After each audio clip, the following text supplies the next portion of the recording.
como estabelecer limites para nos proteger. Isso explica porque muitas vezes as pessoas continuam investindo tempo e energia num relacionamento já fracassado. Colocando essas 4 coisas em prática na nossa vida, a gente vai conseguir executar a segunda parte do processo de um essencialista, que é uma hora essa emoção vai passar e vai ficar o arrependimento e a realidade desagradável, e que agora algo muito mais importante vai ter que ser sacrificado.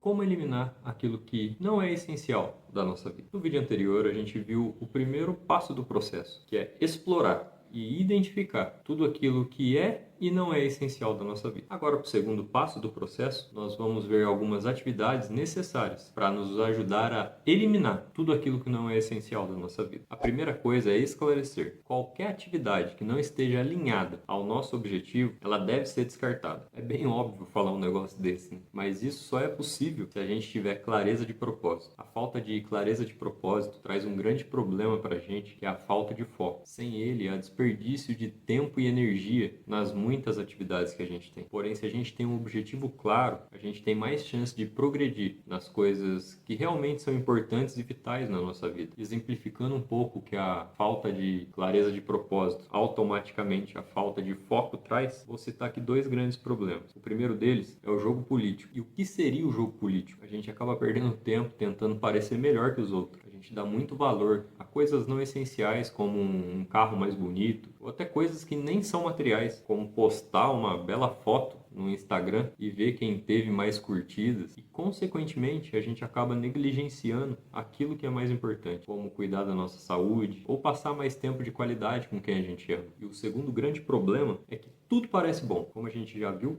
algumas vezes aqui, a gente tem a tendência de se comprometer com muitas atividades, que ainda que sejam boas, não tem muito a ver com o nosso propósito e acabam se tornando triviais. Um exemplo que o livro cita é: você pode ter cursado 5 faculdades diferentes, em áreas diferentes, sem se formar, e não é o mesmo que ter se formado e se especializado em uma área definida, ou ter trabalhado em 5 empregos diferentes, em setores diferentes, que provavelmente não fez sua carreira avançar muito. São coisas ruins? Não, mas também não contribuem ao máximo para o seu propósito. Então a pergunta que fica é: como obter clareza de propósito? E a resposta é: identificando o objetivo essencial. Agora complicou. O objetivo essencial é algo concreto que te inspire. Tem que ser mensurável e tem que ter um significado. É uma decisão que você toma que resolve muitas outras que poderiam surgir. Por exemplo, é você decidir ser um advogado. Você não vai ficar na dúvida em cursar medicina ou cursar pedagogia. Não, você vai cursar direito. Então é uma decisão que eliminou várias outras que você teria que tomar. Para exemplificar um objetivo essencial bem definido, o livro cita quando o primeiro-ministro britânico convidou Martha Lane Fox para ser a defensora digital do Reino Unido, e ela deveria criar a descrição desse novo cargo. Ela poderia ser bem genérica e criar declarações de visão, missão e valor, como várias e várias empresas fazem por aí, que falam, mas não quer dizer nada. Mas ela acabou criando o seguinte objetivo essencial: prover acesso à internet a todos os habitantes do Reino Unido até o final de 2012. Simples, concreto, inspirador e mensurável. E esse é um exemplo de objetivo essencial que a gente precisa buscar. Ele orienta a noção mais ampla do nosso propósito e ajuda a gente mapear o caminho que a gente precisa trilhar. E aí é ter consciência que é preciso abrir mão de muitas coisas importantes, ter uma disciplina rígida para excluir atividades que nos afastam e nos distraem do nosso objetivo essencial. Somente com clareza de propósito, as pessoas se mobilizam totalmente e atingem o seu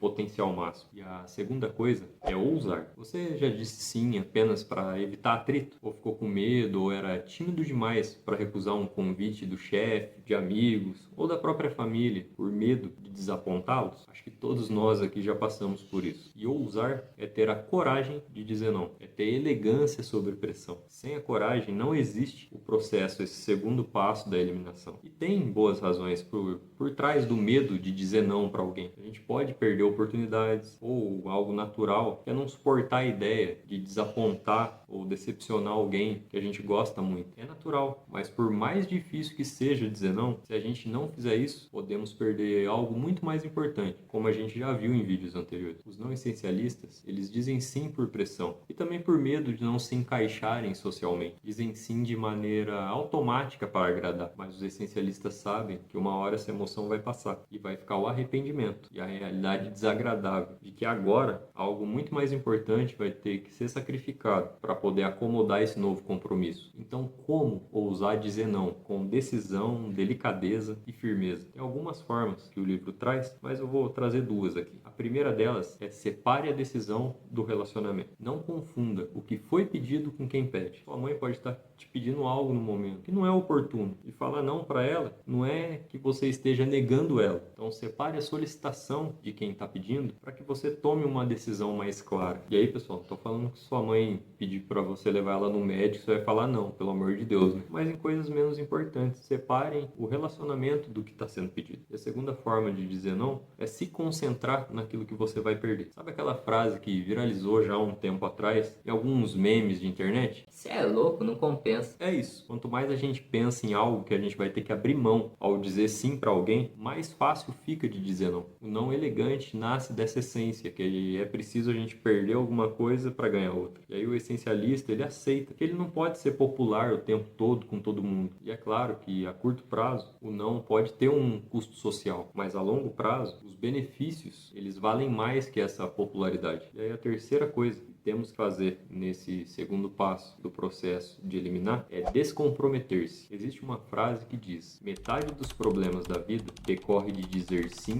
depressa demais e não dizer não cedo o bastante. Descomprometer-se é ganhar reduzindo prejuízos. A gente tem uma tendência de continuar investindo tempo, energia, às vezes até dinheiro, numa proposta mal sucedida, só porque a gente já investiu bastante naquilo. Quanto mais a gente investe, mais decidido a gente fica de tentar fazer aquilo dar certo. E aí, para exemplificar, é como se você continuasse assistindo um filme péssimo, só porque você já gastou com o dinheiro do ingresso. E isso explica porque muitas vezes as pessoas continuam investindo tempo e energia num relacionamento já fracassado, mesmo quando o esforço só piora a situação. Os essencialistas, eles têm a coragem e confiança necessária para admitir os seus erros, se descomprometer, sejam quais forem os custos perdidos. Então, o pensamento essencialista, ele fica satisfeito em reduzir as perdas. Já o não essencialista, ele detesta admitir o erro. E existem algumas armadilhas que nos impedem de se descomprometer. Eu quero trazer duas delas aqui. A primeira armadilha: supere o medo do desperdício. Um estudo de um psicólogo de Ohio mostra que os adultos são mais vulneráveis a essa tendência dos custos perdidos do que as crianças. E ele explica que o adulto foi exposto à regra de evitar o desperdício desde a infância. Então isso condiciona o adulto a evitar o desperdício, seja qual for a circunstância. Então é natural não querer jogar fora ou deixar de lado algo que é um desperdício por uma escolha ruim. Mas se a gente não fizer isso, a gente está condenado a desperdiçar ainda mais. E para fugir da segunda armadilha, busque uma opinião neutra. Quando a gente fica emocionalmente envolvido com algo, é bom a gente buscar uma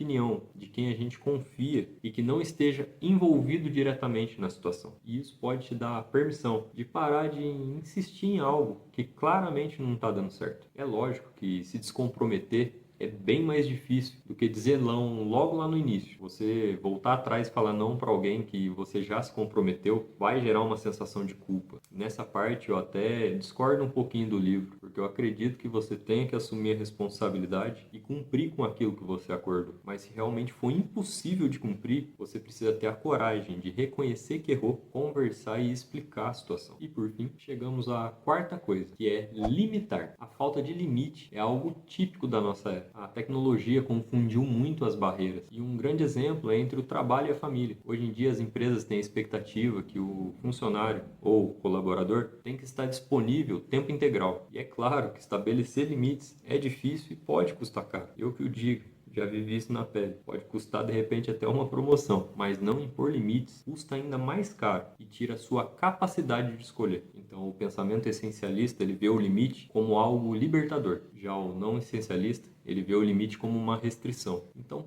como estabelecer limites para nos proteger. Primeira coisa, não roube os problemas dos outros. É claro que a gente deve servir as pessoas, amá-las, fazer a diferença na vida delas. Mas quando os outros fazem com que os problemas deles se tornem nossos, nós não estamos ajudando. Quando você assume o problema do outro, você tira a capacidade dele de resolver. E em segundo, identifique os desvios. Para fazer isso, você tem que começar registrando todas as vezes que você se sentiu desrespeitado pela solicitação de alguém. Vai te dar uma pista para você descobrir o que está tirando do caminho e aonde você precisa estabelecer um limite. E nunca se esqueça, só é realmente livre aquele que sabe estabelecer limite. Então, pessoal, para concluir, colocando essas 4 coisas em prática na nossa vida, a gente vai conseguir executar a segunda parte do processo de um essencialista, que é a eliminação. Bom, pessoal, esse foi o vídeo de hoje. Espero que de alguma forma esse conteúdo venha agregar algum valor à sua vida. Se você lembrou de alguém que esse conteúdo possa fazer sentido, peço que você compartilhe com essa pessoa. Se você gostou do conteúdo, peço que você deixe seu like. Se você ainda não é inscrito no canal, peço que você se inscreva no canal, ative aí o sininho das notificações para quando eu postar o próximo vídeo, que é o terceiro passo